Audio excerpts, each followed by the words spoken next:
Mana ko'rayotganlaringiz bejava rangini sizlar ko'rsataman. Ko'rayotganlaringiz bu oyoqlarni mana joyigacha tushadigan mahsulot. Qo'li ham uzun, zamugi bor. Ko'tida mana hozir men sizlarga ko'rsataman mana.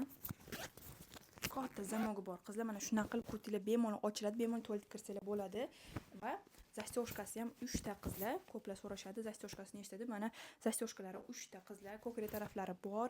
Buni lifchik bilan lifchiksiz ham kiysanglar bo'ladi. Va qizlar materiali yuqori sifatdagi lateks va nafas oluvchi, pri этом ozdiruvchi, cho'ziluvchan material qizlar. Boshqalar bilan solishtirmanglar. Mana bitta mana bitta o'zini tekshiringlar. Mana bizlarniki ulanmagan, boshqa mahsulotlarniki ulangan qizlar. Mahsulotni bilasizlar, podelkani original qanaqa bilsa bo'ladi? Prosta xarid qilasizlar, uni 1-2 marta yuvasizlar. Bo'ldi. Podelkasi afsuski 1-2 yuvishingizda уже полностью formasini birinchidan yo'qotadi, kengayib ketadi, katushka bo'lib ketadi va уже sizni birinchi marta kiyganingizda qanaqa cho'tga ushab turgan, shunaqa ushab turmaydi qizlar. Biz ham mahsulotimizga javob beramiz. Unaqa bo'lib ketmaydi, formasini hech qachon